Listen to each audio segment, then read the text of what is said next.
Hello, আসসালামু আলাইকুম। তো আজকে আমরা এসএসসি কেমিস্ট্রি একটা চ্যাপ্টার নিয়ে তোমাদের সাথে আলোচনা করব। তো চ্যাপ্টারটা হলো এসএসসি কেমিস্ট্রি সেকেন্ড চ্যাপ্টার, পদার্থের অবস্থা বা বলতে পারো যে স্টেটস অফ ম্যাটার। তো এই অধ্যায়টা আমরা কয়টা ক্লাসে আলোচনা করব? এই অধ্যায়টা আমরা মেইনলি দুইটা একাডেমিক ক্লাস এবং তার সাথে সাথে আরো দুইটা প্রবলেম সলভিং ক্লাসের মাধ্যমে আলোচনা করব। প্রথম ক্লাসে আমরা এই অধ্যায়ের প্রথম অর্ধেকটা কভার করার চেষ্টা করব এবং সেকেন্ড ক্লাসে আমরা এই অধ্যায়ের বাকি অর্ধেকটা কভার করার চেষ্টা করব এবং তারপরের ক্লাসে আমরা তোমাদের সৃজনশীল প্রশ্নে আসা গুরুত্বপূর্ণ কিছু প্রশ্ন এর ক এবং খ আলোচনা করব, তার সাথে কিছু এমসিকিউ নিয়ে আলোচনা করব যেগুলো প্রায়শই তোমাদের পরীক্ষাতে আসে এবং সামনে আসতে পারে, অর্থাৎ যেগুলো গুরুত্বপূর্ণ সেগুলো নিয়ে আলোচনা করব। আর তার পাশাপাশি আমরা আমাদের 4 নম্বর ক্লাসে এই অধ্যায় থেকে আসা গ এবং ঘ এর প্রশ্ন নিয়েও আলোচনা করব এবং তোমাদেরকে একটু সাজেশন দেওয়ার চেষ্টা করব যাতে তোমরা বুঝতে পারো যে এই অধ্যায়ের কোন কোন টপিক গুলো বেশি ইম্পর্টেন্ট এবং কোন কোন টপিক গুলোর উপর তুমি একটু বেশি জোর দিবা, যাতে করে তুমি তোমার পরীক্ষাতে এই অধ্যায় থেকে ভালোভাবে অ্যান্সার করতে পারো। তাছাড়াও আমরা এই অধ্যায়ের পুরো খুঁটিনাটি যেগুলো প্র্যাকটিক্যালি আমাদের দরকার সেগুলো নিয়ে আলোচনা করব। তো তাহলে শুরু করা যাক আজকে আমাদের প্রথম ক্লাস। আর তোমরা এটা কিভাবে পাবা এটা যদি তোমাদের একটু বলি, যে তোমরা এই ক্লাসের পরের অংশগুলো কিভাবে পাবা। তাহলে তোমরা এখন যে ভিডিওটা যে ইউটিউব চ্যানেল থেকে দেখতেছো সেই ইউটিউব চ্যানেলের প্লে লিস্টে গিয়ে তোমরা দেখবা যে এসএসসি কেমিস্ট্রি এর সেকেন্ড পেপারের উপরে 4টি ক্লাসের একটা প্লে লিস্ট সাজানো আছে। তো চলো তাহলে শুরু করা যাক আজকে। শুরু করি। প্রথমে আমরা দেখব যে আজকে আমরা কি কি নিয়ে ঠিক আলোচনাটা করব। আজকে আলোচনার বিষয় হলো পদার্থ ও পদার্থের অবস্থা, কণার গতিতত্ত্ব, ব্যাপন এবং নিঃসরণ। তো আমরা প্রথমে পদার্থ ও পদার্থের অবস্থা নিয়ে জানব। তো চলো আমরা তাহলে শুরু করি। তাহলে আমরা জানব পদার্থ ও পদার্থের অবস্থা।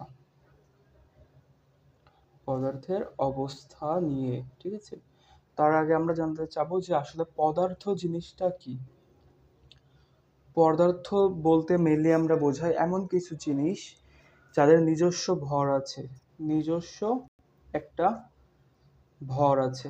আর একটা বৈশিষ্ট্য এদের আছে, তা হলো যে তারা বল প্রয়োগে বল প্রয়োগে বাধার সৃষ্টি করে, বাধার সৃষ্টি করে। তাহলে পদার্থ সম্পর্কে আমরা যে মৌলিক ধারণাটা পেলাম সেটা হলো কি, পদার্থের নিজস্ব একটা ভর আছে, পদার্থের নিজস্ব একটা ভর আছে এবং তার উপর যদি আমরা কোনো বল প্রয়োগ করি বা ফোর্স দেই, তখন আসলে সে তার বিরুদ্ধে একটা বাধার সৃষ্টি করতে পারে। এটা হলো পদার্থের যে মৌলিক ধারণা সেটা। এখন আমরা পদার্থের প্রকারভেদ নিয়ে একটু জানবো। পদার্থকে তোমাদের শ্রেণীতে আমরা মেনলি 3টা ভাগে ভাগ করতে পারি, যে পদার্থ প্রধানত 3 প্রকার। 3 প্রকার, যেটা হলো প্রথমটা হলো কঠিন পদার্থ, কঠিন পদার্থ। তার পরেরটা হলো তরল পদার্থ, তরল পদার্থ। আর শেষেরটা হলো গ্যাসীয় বা বায়বীয় পদার্থ। গ্যাসীয় বা বায়বীয় পদার্থ, যদিও গ্যাসীয় এবং বায়বীয় এই দুইটা জিনিস নিয়ে কিঞ্চিত তফাৎ আছে এই দুটো বিষয়ের মধ্যে, যে সব গ্যাস আসলে বায়বীয় পদার্থ নয়। সেটা নিয়ে তোমাদের শ্রেণীতে আসলে ওইভাবে আলোচনা করা হয়নি বলে আমরা এই দুটোকে আসলে একই ধরেই আসলে পড়াশোনা করব। কিন্তু আসলে তোমাদের জানার স্বার্থে এটা বলি যে আসলে গ্যাস এবং বায়বীয় পদার্থের মধ্যে কিঞ্চিত তফাৎ বা কিঞ্চিত ভিন্নতা আছে। সব গ্যাস আসলে বায়বীয় পদার্থ নয়, এমন আর কি। তো চলো আমরা তাহলে একটা একটা করে, প্রথমে কঠিন পদার্থ, তারপরে তরল পদার্থ এবং সব শেষে বায়বীয় পদার্থ এর বৈশিষ্ট্যগুলো সম্পর্কে একটু জ্ঞান লাভ করি। তো প্রথমে আমরা যেটা সম্পর্কে জানবো সেটা হলো কঠিন পদার্থ। কঠিন পদার্থ, কঠিন পদার্থ যদি আমরা একটা চিত্রের সাহায্যে তোমাদেরকে দেখাই তাহলে দেখবা কঠিন পদার্থগুলোকে আসলে এরা খুবই সুসজ্জিতভাবে থাকে।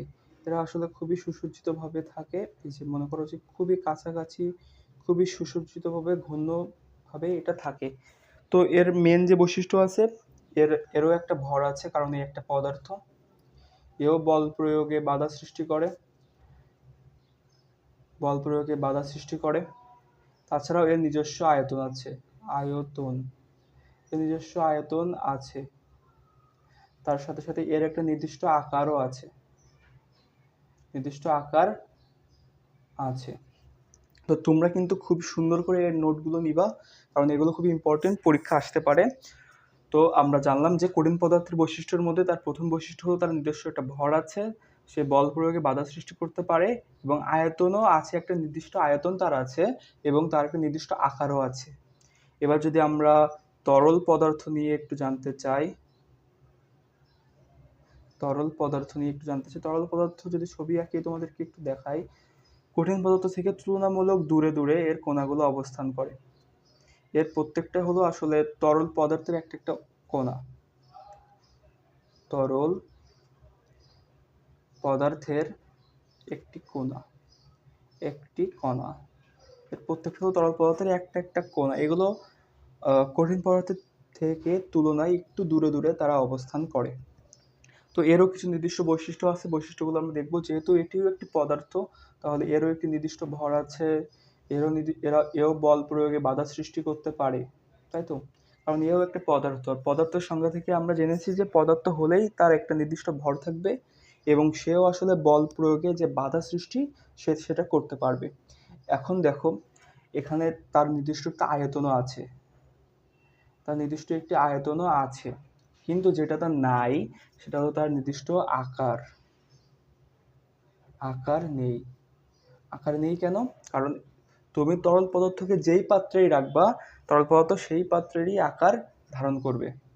যে পাত্রে রাখবা, যে পাত্রে রাখা হয় সেই পাত্রের আকার ধারণ করে।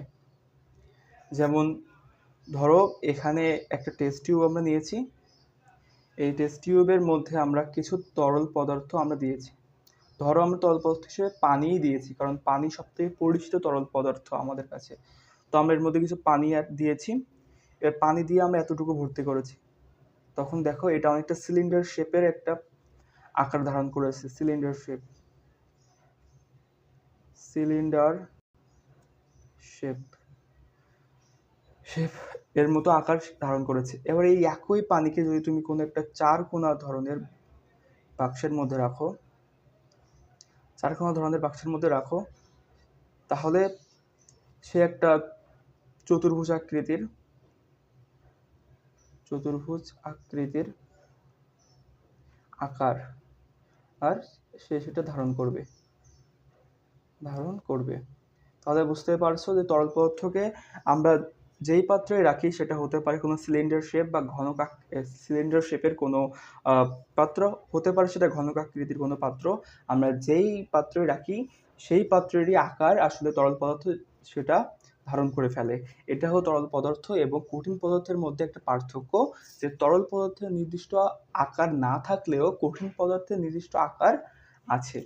এবার আমরা যেটা নিয়ে জানবো সেটা হলো বায়বীয় পদার্থ বা গ্যাসীয় পদার্থ। এখন তোমাদেরকে আগেই হয়তো একটু বলছিলাম যে বায়বীয় পদার্থ এবং গ্যাসীয় পদার্থের মধ্যে যে একটু পার্থক্য আছে, এটা তোমাদেরকে আসলে জানার ততটাও প্রয়োজন নাই, বাট যেহেতু একটা জিনিস সম্পর্কে জানতে হলে তার বেসিক জিনিসগুলো জানতে হয়, সেজন্য তোমাদেরকে আসলে একটু বলা যে গ্যাসীয় পদার্থ এবং বায়বীয় পদার্থের মধ্যে আসলে পার্থক্যটা আসলে কোথায়। আসলে গ্যাসীয় পদার্থ যেগুলো আছে সেগুলো সবসময় গ্যাসীয় পদার্থ হিসেবেই আসলে প্রকৃতিতে পাওয়া যায়। যেমন আমরা বলতে পারি oxygen gas, carbon dioxide gas, carbon monoxide gas. এই গ্যাসগুলো হলো প্রকৃতিতে পাওয়া যায় এমন গ্যাস যেগুলো সব সময় গ্যাসীয় অবস্থাতেই আসলে অবস্থান করে প্রকৃতিতে।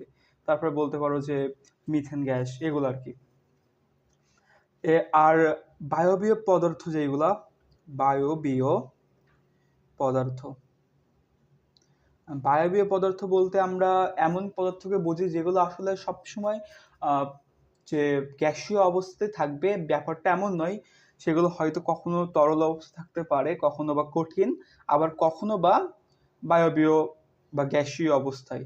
এই যে যখন এটি গ্যাসীয় অবস্থায় থাকবে তখনই আমরা সেটাকে বায়বীয় পদার্থ বলবো। যেমন আমরা বলতে পারি পানি, পানির যে তোমার গ্যাসীয় যে অবস্থা, এটাকে আমরা বলতে পারি বায়বীয় পদার্থ। কিন্তু এইগুলো কিন্তু আবার বায়বীয় পদার্থ নয়। এটা তোমাদেরকে আসলে বোঝার জন্যই বললাম। এবার চলো আমরা দেখি যে বায়বীয় পদার্থের বৈশিষ্ট্যগুলো সম্পর্কে আমরা একটু জানবো। আসলে যদি ছবি এঁকে তোমাদেরকে একটু বোঝানোর চেষ্টা করি যে বায়বীয় পদার্থের অণুগুলো কেমন। এগুলো আসলে বলতে পারো যে মোটামুটি মুক্তভাবে চলাচল করে। এদের মধ্যে আন্তঃআণবিক যে শক্তি বা আন্তঃআণবিক আকর্ষণের যে শক্তি, এটা আসলে নেই বললেই আসলে চলে। তো দেখো, এর বৈশিষ্ট্যগুলোর মধ্যে যেগুলো আসে সেগুলো হলো, যেহেতু এটি একটি পদার্থ তাহলে এর একটি ভর আছে। আর যেহেতু ভর আছে আর এটি একটি পদার্থ, সেহেতু এটি বল প্রয়োগেও আসলে যে বাধা সৃষ্টি করে, বল প্রয়োগে এটা দেয় বাধা দেয়। কিন্তু যেটা নেই এবং যেটা সব থেকে বেশি ইম্পর্টেন্ট, সেটা হলো এর কোনো আয়তন নেই। আয়তন নেই। আর তার সাথে সাথে এর কোনো আকারও নেই। একটু কম্পারিজন করে যদি তোমাদেরকে দেখাই তাহলে দেখবা, আমরা দেখছিলাম যে আগে কঠিন পদার্থের ক্ষেত্রে এর আকার এবং আয়তন দুইটাই উপস্থিত, অর্থাৎ এর একটি নির্দিষ্ট আকারও আছে এবং একটি নির্দিষ্ট আয়তনও আছে। তরল পদার্থের ক্ষেত্রে আমরা দেখলাম যদিও এর কোনো নির্দিষ্ট আকার নেই, কিন্তু এর নির্দিষ্ট আয়তনটা কিন্তু আছে। কিন্তু বায়বীয় বা তরল পদার্থের ক্ষেত্রে এর আকারও নাই, আবার আয়তনও কিন্তু নাই। এবারে চলো একটু আমরা সামনের দিকে যাই, যেহেতু আমরা পদার্থের যে তিনটা অবস্থা সম্পর্কে জানলাম। আচ্ছা, এর বাইরেও কিন্তু আরো একটি অবস্থা আছে যেটা তোমাদের বইতে আসলে উল্লেখ নাই। একটু জেনে রাখতে পারো যে প্লাজমা অবস্থা এটাকে বলা হয় যে ফোর্থ স্টেজ অফ ম্যাটার। এটা মেনলি একটা আইনিত অবস্থা। এটা নিয়ে তোমাদের বইতে যেহেতু আলোচনা করা নাই, সেহেতু আমরা এটা নিয়ে আসলে খুব গভীরে আলোচনা করলাম না। জাস্ট একটু জেনে রাখতে পারো যে হ্যাঁ, এমন একটা স্টেটও আছে যে পদার্থের চতুর্থ অবস্থা বলা হয়।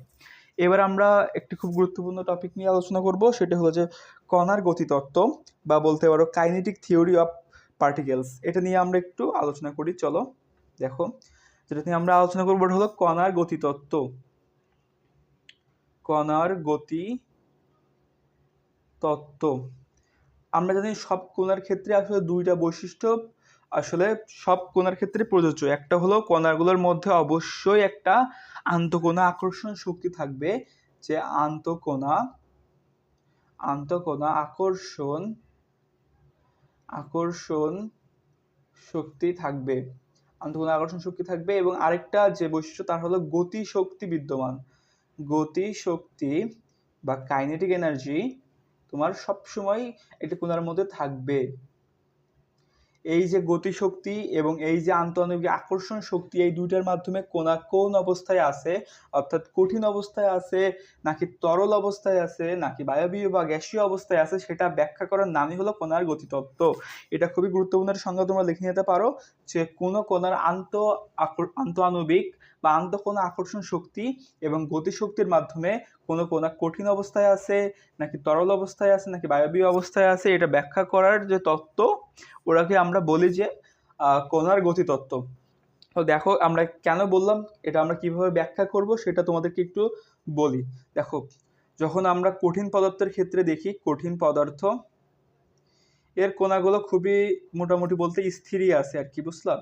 এর কণাগুলো স্থির অবস্থায় থাকে এবং এদের মধ্যে আন্তঃকণা আকর্ষণ শক্তি, আন্তঃকণা আকর্ষণ যে শক্তি সেটা প্রবল ভাবে দেখা যায়। অর্থাৎ এটি এটি খুবই কাছাকাছি দৃঢ়ভাবে অবস্থান করে এবং যেহেতু এটি দৃঢ়ভাবে অবস্থান করে, এর মধ্যে গতিশক্তিও কম।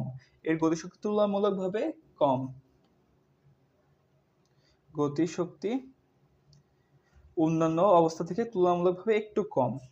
এবার দেখি আমরা তরল পদার্থের ক্ষেত্রে, ধরো আমরা কঠিন পদার্থের ক্ষেত্রে কঠিন পদার্থকে তাপ দিলাম, তাপ কঠিন পদার্থকে আমরা তাপ দিলাম, ফলে এটা তরল হয়ে গেল, তরল হয়ে গেল। এখন তরলের ক্ষেত্রে যে দুটো জিনিস ঘটবে সেটা হলো যে এর আন্তঃকোণের যে আকর্ষণ শক্তি এটা কমে যাবে। এর আণবিক যে আকর্ষণ শক্তি এটা কমে যাবে। আর যেটা বৃদ্ধি পাবে ওটা হলো গতি শক্তি বৃদ্ধি পাবে। গতি শক্তি এটার বৃদ্ধি পাবে, এটার গতিশক্তি বৃদ্ধি পাবে। এবার তরলকে আমরা আরো তাপ দিলাম, আরো তাপ দিলাম, আরো তাপ দিলে এর মধ্যে যে তরলের মধ্যে যে কণাগুলো আছে ওগুলো কাঁপতে থাকবে এবং এর গতিশক্তি আরো বৃদ্ধি পাবে। যখন এই অবস্থাটার নাম হবে বায়বীয়, বায়বীয় অবস্থা হবে। এর আন্তঃআণবিক শক্তি কমবে এবং এর যে গতিশক্তি, গতিশক্তি এটা কিন্তু বৃদ্ধি পাবে। এর আন্তঃআণবিক শক্তি কমবে এবং এর গতিশক্তি কি হবে বলতো ভাইয়া? বৃদ্ধি পাবে। তাহলে আমরা বুঝতে পারলাম যে কণার গতিতত্ত্ব কি এবং গতিতত্ত্বের মাধ্যমে আমরা কিভাবে কণার গতি নিয়ে আমরা আলোচনা করি এবং এখানে যে আমরা গতিশক্তি এবং কণার আন্তঃআণবিক আকর্ষণ শক্তি নিয়ে যে ব্যাখ্যা ওটা আমরা মোটামুটিভাবে আসলে জানলাম। ঠিক আছে, এবার আমরা খুবই গুরুত্বপূর্ণ একটা টপিক নিয়ে আসলে তোমাদের সামনে আলোচনা করব, সেটা হলো ব্যাপন। ব্যাপন, এটা নিয়ে মাঝে মাঝে কোশ্চেন হয়। ব্যাপনকে আমরা ইংরেজিতে বলি ডিফিউশন, DIFFQSION, ডিফিউশন, এটাকে আমরা ব্যাপন বলি। আচ্ছা, ব্যাপনের ক্ষেত্রে আমাদের দুইটা জিনিস মাথায় রাখতে হবে। এক নম্বরটা হলো যে এটা তরল, কঠিন, বায়বীয়, সকল ক্ষেত্রেই হয়, সকল ক্ষেত্রেই হয়। আর একটা পয়েন্ট, এটা হলো এটা একটি খুবই স্বাভাবিক বা প্রাকৃত ঘটনা। প্রাকৃত সরি, আচ্ছা প্রাকৃত না বলে আমরা এটাকে স্বতঃস্ফূর্ত বলতে পারি, এটা আরো ভালো শোনায়। স্বতঃস্ফূর্ত একটা ঘটনা। একটা উদাহরণ তোমাদেরকে যদি আমি দেই তাহলে আরো সহজে বুঝতে পারবা যে আচ্ছা, বায়বীয় পদার্থের ক্ষেত্রে উদাহরণটুকু সহজেই দেওয়া যায়। সেটা হলো যে দেখো, আমরা এটা মনে করো একটা ঘর, এটা একটা ঘর, ঘরের এক কোণায় আমরা একটা ধূপ বা আগরবাতি জ্বালিয়েছি, একটা ধূপ বা আগরবাতি জ্বালিয়েছি। এই ধূপের যে গন্ধ, সেই সুগন্ধ এটা কিন্তু সারা ঘরে ব্যাপিত হয়ে যাচ্ছে। অর্থাৎ যে অধিক ঘনত্বের স্থান থেকে কম ঘনত্বের স্থান, এটা হলো অধিক, এটা হলো অধিক ঘনত্বের স্থান। অধিক ঘনত্বের স্থান থেকে যে কম ঘনত্বের স্থানে, কম ঘনত্বের স্থানে যে এর যে সুগন্ধটা ব্যাপিত হচ্ছে, এটাই কিন্তু ব্যাপন। আবার তরলে পদার্থের ক্ষেত্রে আমরা বলতে পারি, দেখো ধরো আমরা দুইটা টেস্ট টিউব নিলাম, একটা টেস্ট টিউবই নিলাম, ধরো টেস্ট টিউবের মধ্যে আমরা কিছু পানি নিলাম। এবার আমরা এর মধ্যে কিছু নীল, অর্থাৎ যে আমরা কাপড় জামার যে নীলটা দেই, যে নীল দ্রবণ এর মধ্যে আমরা কয়েক ফোঁটা আমরা দিয়ে দিলাম। একটু পরে যেটা তুমি খেয়াল করবা সেটা হলো যে এই নীল দ্রবণটা কিন্তু সকল জায়গায় বা সমস্ত জায়গায় এটা ছড়িয়ে পড়েছে। এটাই কিন্তু ব্যাপন, তরল পদার্থের ব্যাপন। এবার দেখো আমরা আরো একটা উদাহরণ দিই, তাহলে আরো বুঝতে পারবা যে কঠিন পদার্থের ব্যাপনটা কিভাবে হয়। কঠিন পদার্থের ব্যাপনের ক্ষেত্রে একটা জিনিস মাথায় রাখবা যে দেখো, আমরা একটা টেস্ট টিউব নিলাম, টেস্ট টিউবের মধ্যে আমরা কিছু পানি নিলাম। এবার পানি এর মধ্যে আমরা কিছু পটাশিয়াম পারম্যাঙ্গানেট যোগ করলাম, KMnO4 অর্থাৎ পটাশিয়াম পারম্যাঙ্গানেট আমরা এর মধ্যে যোগ করলাম। পটাশিয়াম পারম্যাঙ্গানেটের রং যদি তোমরা জানতে চাও, এটা সাধারণত গোলাপি রঙেরই হয়ে থাকে, গোলাপি রঙের হয়ে থাকে। ঠিক আছে, এবার দেখো একটু পরে তুমি যেটা খেয়াল করবা সেটা হলো সমস্ত পাত্রের রংটাই আসলে গোলাপি বর্ণের হয়ে গেল। গোলাপি বর্ণের একটা দ্রবণ তুমি পেয়ে গেলা। এই যে অধিক ঘনত্বের যে কঠিন পদার্থ এই সমস্ত জায়গায় যে ছড়িয়ে পড়লো, এটাই হলো কঠিন পদার্থের ব্যাপন। এবং তোমাদের আরেকটা জিনিস মাথায় রাখতে হবে যে ব্যাপনের যে হার, এটা কিন্তু কঠিন পদার্থের সব থেকে কম। কঠিন পদার্থের থেকে এই ব্যাপনের হার তরল পদার্থে বেশি। আবার তরল পদার্থের থেকে বায়বীয় পদার্থে এই যে ব্যাপনের হার বেশি, সব থেকে বেশি ব্যাপনের হার। তাহলে ব্যাপনের হারের ক্রমটা কি? কঠিন পদার্থের ব্যাপনের হার সব থেকে কম, তরল পদার্থ তার থেকে বেশি এবং বায়বীয় পদার্থের সব থেকে বেশি। কিন্তু এক্ষেত্রে একটা যে নিয়ামক, সেটা তোমাদেরকে মাথায় রাখতে হবে যে তাপমাত্রাকে আমরা নির্দিষ্ট রাখবো। তাপমাত্রা নির্দিষ্ট হতে হবে। তাপমাত্রা নির্দিষ্ট না হলে কিন্তু এই যে যে ক্রম, এটা কিন্তু প্রযোজ্য নয়। কারণ দেখা গেল যে তুমি কঠিন পদার্থের ক্ষেত্রে 100°C তাপমাত্রায় দেখলা যে ব্যাপনের হার কতটুকু, আবার তুমি ধরো তরল পদার্থের ক্ষেত্রে 0°C তাপমাত্রায় দেখলা যে ব্যাপন কতটুকু, তখন দেখবা যে আবার হয়তো কঠিন পদার্থের ব্যাপনের হারটাই বেশি হয়ে গেল এর থেকে। তখন তখন কিন্তু তুমি দেখবা যে হায় হায়, আমি তো দেখলাম যে আমি জানতাম যে কঠিন পদার্থের ব্যাপনের হারটাই তো কম, কিন্তু এখানে তো কঠিন পদার্থ আগে ব্যাপিত হচ্ছে। তাহলে এক্ষেত্রে মনে রাখতে হবে যে তাপমাত্রাটা অবশ্যই ফিক্সড একটা তাপমাত্রা হতে হবে, তাহলে কেবলমাত্র এটি সত্য বলে গণ্য হবে। ঠিক আছে, এবার তোমাদেরকে আরও দু একটা জিনিস আমি জানাই। যেমন দেখো, যে পদার্থ ছড়িয়ে পড়তে কম সময় লাগে পদার্থের ব্যাপনের হার সেখানে বেশি। অর্থাৎ যে পদার্থ মনে করো ছড়িয়ে পড়তে, ধরো আগের উদাহরণটাই দেখি, এই যে তুমি একটা আগরবাতি জ্বালিয়েছিলা ঘরের এক কোণায়, এটা কিন্তু ছড়িয়ে পড়তে কম সময় লেগেছে। কম সময় লাগছে মানে এর ব্যাপনের হার বেশি। এটা খুবই সাধারণ একটা বিষয়, তোমরা আশা করি বুঝতে পারছো যে যে পদার্থ ব্যাপিত হতে কম সময় লাগে সে পদার্থ আসলে তার ব্যাপনের হারটা বেশি। এখন দেখো, তোমাদেরকে আরেকটা জিনিস আমি জানাই, সেটা হলো যে কোন পদার্থের ব্যাপনের হার বেশি বা কোন পদার্থ যে ব্যাপনের হার বেশি হবে বা কম হবে, এটা কিন্তু আরেকটা নিয়ামকের উপরও নির্ভর করে, সেটা হলো তার আণবিক ভর। তাহলে আমাদের প্রশ্নটা কি আণবিক ভরের উপরে, আণবিক ভরের উপর ব্যাপন হারের প্রভাব, ব্যাপন হারের প্রভাব কেমন এটা আমরা জানবো। এক্ষেত্রে তোমরা উচ্চতর শ্রেণীতে একটা সূত্র জানতে পারবা, যে সূত্রটা হলো এমন যে আর সমানুপাতিক 1/√m, এখানে m হলো আণবিক ভর, এটা হলো ব্যাপন হার। যদি এটা আমাদের এখন নাই, কিন্তু আমরা একটা খুবই সুন্দর উদাহরণের মাধ্যমে এটা বুঝতে পারি। দেখো, আমরা প্রথমে একটা কাঁচ নল নিলাম, নিয়ে আমরা এর এক প্রান্তে একটা তুলা এবং অপর প্রান্তে আরেকটা তুলা আমরা যোগ করলাম। এবার এই তুলাটা যোগ করার আগে আমরা একে মনে করো হাইড্রোক্লোরিক অ্যাসিডের দ্রবণে ডুবিয়ে নিয়েছিলাম। আবার এই তুলাটা যখন আমরা লাগিয়েছি তার আগে আমরা একে মনে করো যে অ্যামোনিয়াম ক্লোরাইড দ্রবণে ডুবিয়ে নিয়েছিলাম। সুতরাং এখান থেকে একটা গ্যাস বের হবে, সেটা হলো হাইড্রোক্লোরিক অ্যাসিড গ্যাস। আর এখান থেকে একটা গ্যাস বের হবে, সেটা হলো অ্যামোনিয়া গ্যাস, NH3 যে গ্যাস, এই দুটো গ্যাস বের হবে। এখন তোমাদের কাছে একটা প্রশ্ন, যে কোন গ্যাসটা আগে মিলিত হবে, এটা কি তুমি বলতে পারো? দেখি একটু চেষ্টা করে তোমরা কি বলতে পারো দেখি। আচ্ছা, এক্ষেত্রে তোমাদের যেটা মাথায় রাখতে হবে সেটা হলো যে কোনটার আণবিক ভর বেশি। এটা আণবিক ভর কত বলতে পারো? হাইড্রোজেনের আণবিক ভর 1 এর 35.5 ক্লোরিনের, সুতরাং এর আণবিক ভর হবে 36.5। আর অ্যামোনিয়ার ক্ষেত্রে নাইট্রোজেনের 14 এবং 3টা হাইড্রোজেনের 3 অর্থাৎ 17। তাহলে আমরা বুঝতে পারলাম যে হাইড্রোক্লোরিক অ্যাসিডের যে আণবিক ভর অর্থাৎ MOHCl সেটা হলো কত? 36.5। আর অ্যামোনিয়ার যে MONH3 সেটা হলো মাত্র 17। 14 আর 3 17। তাহলে কোনটি আগে মিলিত হবে বা কোনটি বেশি দূরত্ব অতিক্রম করবে? তাহলে আমরা জানি যে যেটার পারমাণবিক ভর কম তার ব্যাপন হার বেশি, সুতরাং অ্যামোনিয়ায় কিন্তু বেশি দূরত্ব অতিক্রম করবে। এখানে তুমি দেখবা যে এমনটা হবে।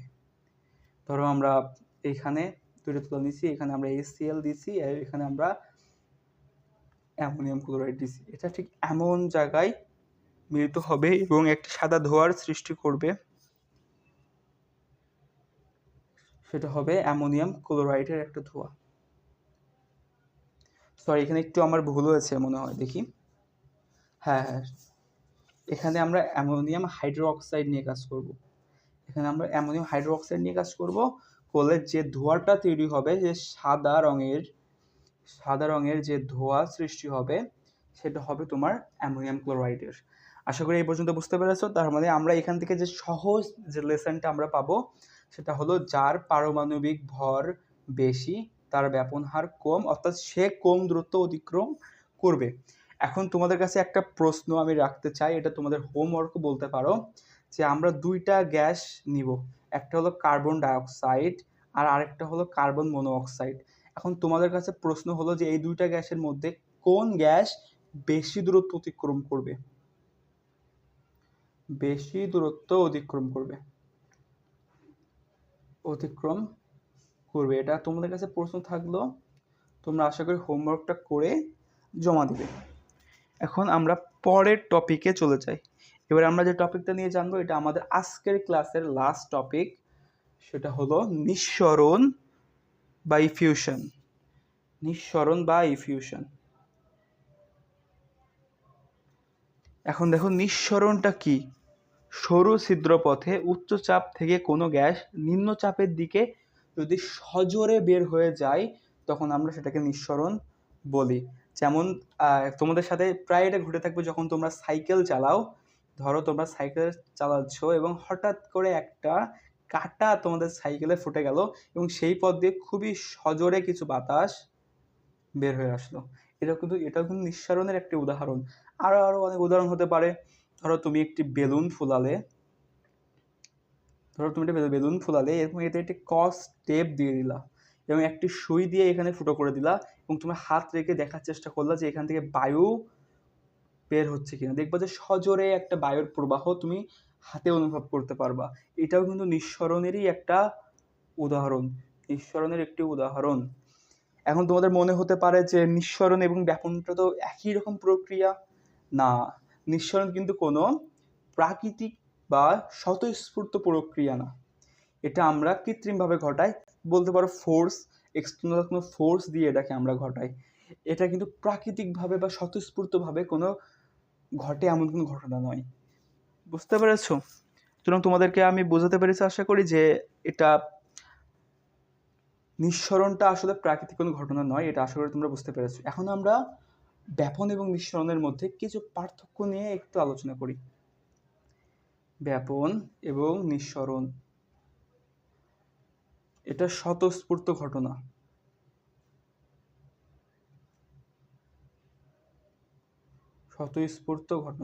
এটা তা নয়।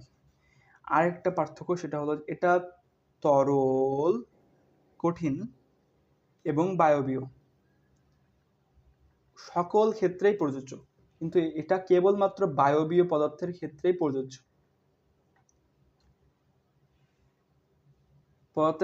আসলে প্রযোজ্য। তাছাড়া এখানে চাপের কোনো প্রভাব নেই, এখানে নাই, কিন্তু এখানে চাপের প্রভাব বিদ্যমান। এই যে তিনটা পার্থক্য মনে রাখতে পারো, এটা খ দাগে আসতে পারে। আসলে আশা করি যে তোমরা এটা ভালোভাবে লিখতে পারবা। এই তিনটা পয়েন্টে লিখলা, তাহলে আশা করি হবে। চলো এর পরে আমরা আরো একটু জানি যে কয়েকটা জিনিস তোমাদের বইতে উল্লেখ করা আছে, এগুলো আমরা জানবো। যে যে সিএনজি সম্পর্কে আমরা একটু জানবো। সিএনজি কি বলতো ভাইয়ারা? সিএনজি অর্থাৎ কম্প্রেসড ন্যাচারাল গ্যাস।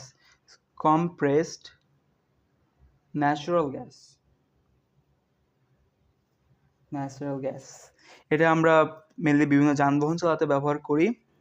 এটি কিন্তু খুবই উচ্চ চাপে সংকুচিত একটি প্রাকৃতিক গ্যাস। এটা কিন্তু খুবই উচ্চ চাপে সংকুচিত একটি প্রাকৃতিক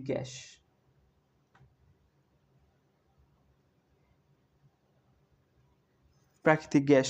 এটি যখন খুবই উচ্চ গতিতে ইঞ্জিনে, ধরো আমরা কোনো গাড়ির মধ্যে এই সিএনজিটা প্রবেশ করালাম,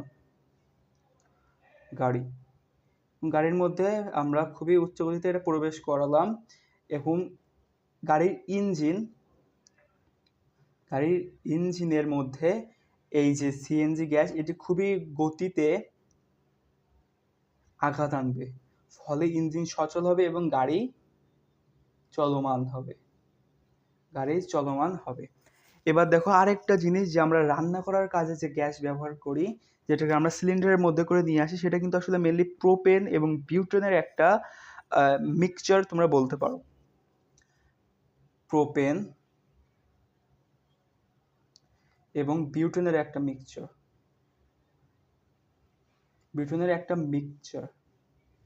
এখন তোমাদেরকে একটা কথা আমি বলি, যে প্রোপেন এবং বিউটেন এই দুটাই কিন্তু কোনো গন্ধ নাই, অর্থাৎ এগুলো কিন্তু গন্ধহীন গ্যাস।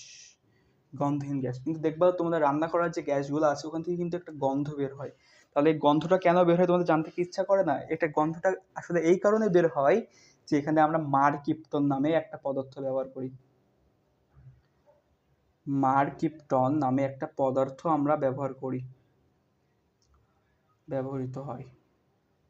এই জন্য কিন্তু একটা যে গন্ধ, একটা ঝাঁঝালো যে গন্ধ, এটা কিন্তু তোমরা বাড়ির রান্না করার যে গ্যাস, বসুন্ধরা গ্যাস বা মেঘনা গ্যাস, এগুলো থেকে যারা যেটাই আসলে তোমাদের বাড়িতে থাকুক, ওখান থেকে যে গন্ধটা বের হয় এটা হলো মারকিপটনের জন্য, কারণ বিউটেন বা প্রোপেন আসলে গন্ধহীন গ্যাস। তো এখানেও কিন্তু ওই যে দেখবা যখন তোমরা গ্যাসের সুইচটা অন করো, সজোরে গ্যাসটা বের হয়ে আসে। এই জন্য কিন্তু আমি সে সময় রান্নাটা শুরু করি, এখানেও কিন্তু একটা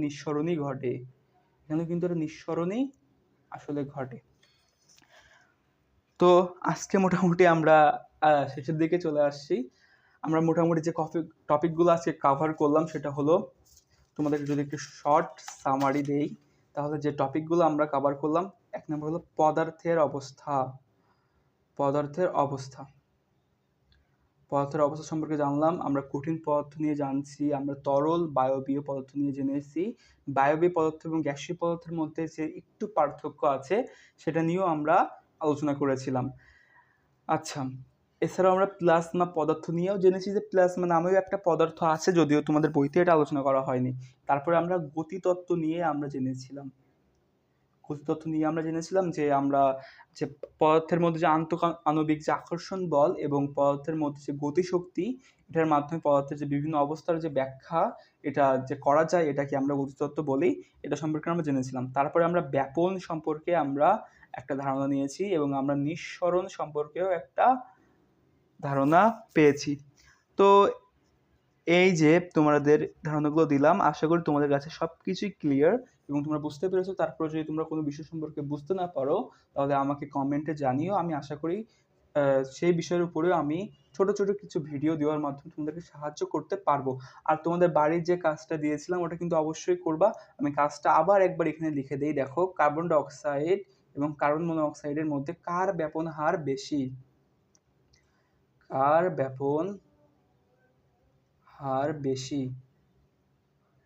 এটা তোমরা হোমওয়ার্ক করে আমাকে জানাবো। ঠিক আছে, আজকে এই পর্যন্তই। ধন্যবাদ সবাইকে এতটা সময় ধরে মনোযোগ দিয়ে ক্লাসটা করার জন্য। তো আশা করি তোমাদের এই কষ্ট বৃথা যাবে না এবং তোমরা পরীক্ষাতে অনেক ভালো রেজাল্ট করবা এবং অনেক নতুন কিছু জানবা। তো ধন্যবাদ সবাইকে, আজকের মতো এখানেই বিদায়।